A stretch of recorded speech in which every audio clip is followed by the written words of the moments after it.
The A1 Mini might just be the perfect printer for you, and in this video I'll tell you why. She had not been 2 weeks from shore when down on her a right whale bore. The captain called all hands and swore he'd take that whale in tow. Soon may the whaleman come. Of course, when first researching about 3D printers, I wanted the biggest and greatest.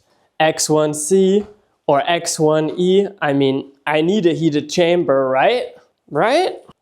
Why? I mean, because it's more expensive, it's better, it must be, correct? Well, let me tell you, after I had the chance to test the A1 Mini's bigger brother, I definitely do not feel this is the case here. Stick around for this review of the A1 Mini while I give you a tour of the printer, what things to pay attention to when starting your 3D printing journey, and why I think even for individuals that want to buy the best that money can buy, this printer is still a must-have.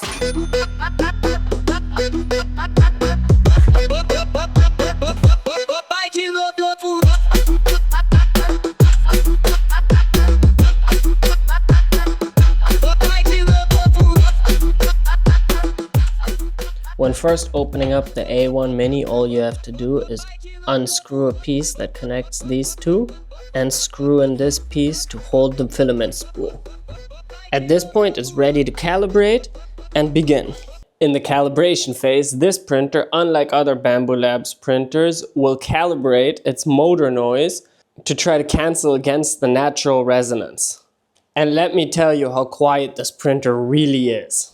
Not only can I sleep next to it in the same room, but also have a conversation or even record a video right next to it while it's printing. Not only is the noise cancelling effective, but the motor noise is very little and it's much quieter than any of the other Bambu Labs offerings. Next, let's talk hot ends. I find this to be an underrated feature of the A1 line. Swapping it is as easy as changing the filament. All you have to do is take off the lid, take off the silicone sock and open up the latch, and then you can magnetically swap your nozzle in and out. You could swap it to a smaller nozzle for finer detail, to a larger nozzle to reduce print time, or even swap it to a carbon steel nozzle to print filaments that contain carbon fiber. I can't emphasize how much faster swapping the nozzle on the A1 series is than on the P1 and X1 line. When you first start the printer up, it might prompt you to lubricate the rails, but maintenance on this printer is very easy and I can assure you, you very rarely have to do anything. Next, let's have a talk about bed size. There's a lot of hype around larger bed sizes, but these larger beds also come with a lot of issues. What you really have to understand about long prints is that they can take a very long time and use a lot of filament, and this is not always ideal. So to be honest, most prints that you'll be doing will be smaller prints. Most things really fit within the 180mm print bed of the A1 Mini. Another upside of the A1 series compared to the X1 and P1 series is that there's no exclusion zone. The X1 and C1 series have an exclusion zone in the corner of the bed, which means you cannot actually print on the full print bed. While on the A1 series, you can actually use the entire print bed, which avoids unnecessary confusion and complications. Which also technically means Bambu Labs' largest printer is the A1. Think about that. Let's talk some more about some upsides I found in the A1 series compared to the P1 X1 series. The A1 series only needs to calibrate the area where the print is happening, while the P1 and X1 series always calibrate the entire print bed, which ends up meaning for smaller prints that the A1 series can actually save time. Compared to the other printers in the Bambu Labs lineup, the A1 Mini is very compact and fits into almost any corner. This means that you can fit multiple next to each other very easily for quicker printing. Aside from having a compact footprint, it's also not very high, so it blends in very well in any room and will not get you in trouble with the wife. I really can't overstate how useful the 180mm print bed is. It's plenty for most scenarios. Next, I want to talk about things to look out for as a beginner. First thing I want to talk about is filament, and also that your printer will probably not come with a lot of filament, so you need to make sure to buy some filament and understand filament requirements. Let's talk about some different types of filaments and their uses. Along with that, I will talk about which ones the A1 Mini can print and cannot print. But believe me, the filaments that the A1 Mini can print are enough for most people. First,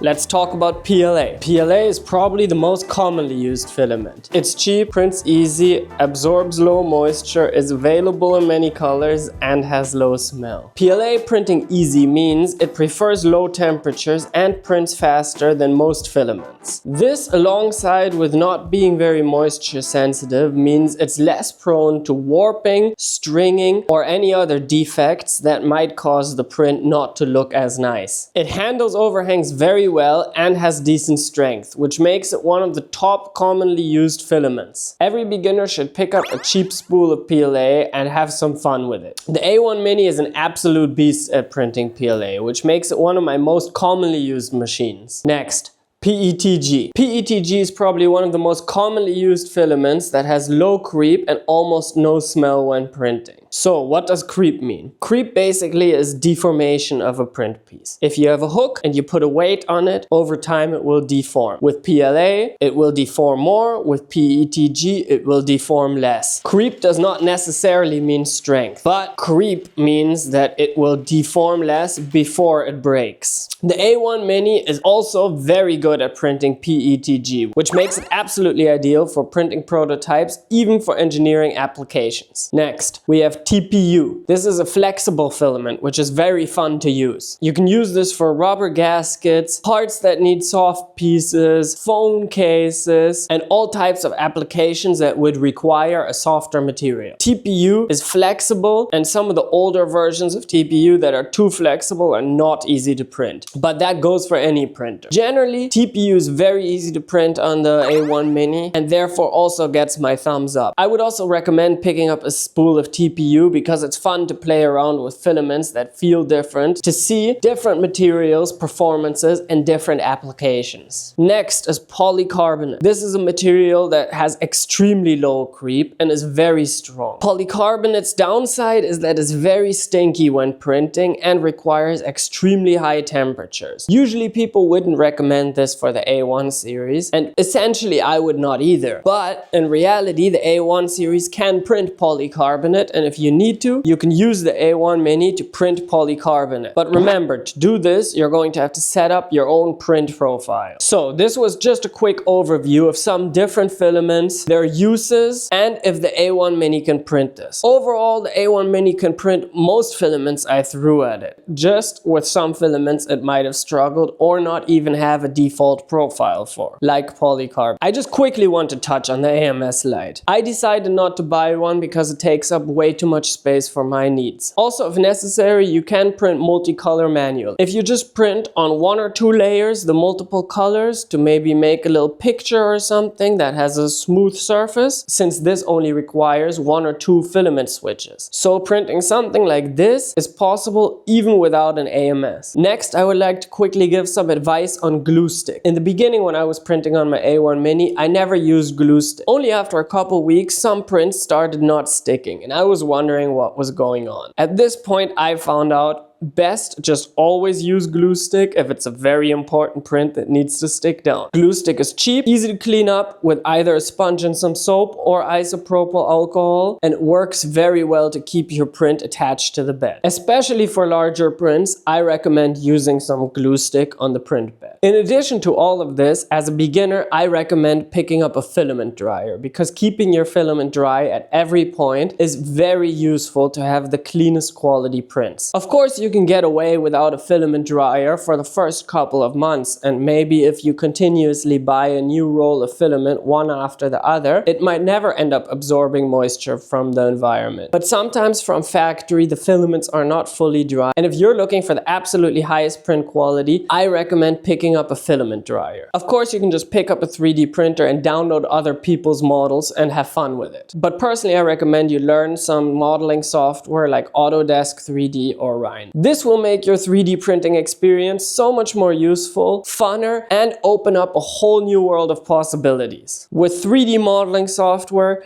any piece you like is at your fingertips. Do you need a filament spool holder for your IKEA table? I guarantee it's worth it. And while you're at it, pick up a pair of good calipers so you can bring real-world dimensions into your computer. So, in conclusion, why is this a must-have machine? Completely honestly, the price is very hard to beat. It's something we haven't talked about yet, but at the moment, the A1 Mini costs 180 euros on the Bamboo Lab store, which is absolutely incredible. This machine is fast, super quiet, comfortable to sit next to, and great for all your prototyping needs. The 180mm print bed is large enough for most prototyping applications. And if you need much larger, probably the X1C and P1S are not large enough anyways. And remember, for the price of one P1S, you can buy 3 A1 Minis. Which one do you think you can get more done with? 3 3D printers or 1? So unless you absolutely need to print engineering filaments that warp slightly less, and again, they don't not warp on the X1, it doesn't have a heated chamber, so it's just warping slightly less, then I would recommend you buy multiple A1 Minis, because on multiple printers you can get much more done. I mean, for the price of one iPhone, you could be buying 7 A1 Minis. At that point, you can open up a 3D print farm. What do you guys think? Am I wrong? Is there a better 3D printer out there? Thank you very much for watching the video. If you have any feedback for me, please leave it down in the comments. If you liked this video, please like and subscribe. Thank you everyone. I wish you a nice day. She had not been 2 weeks from shore, and down on her a right whale bore. The captain called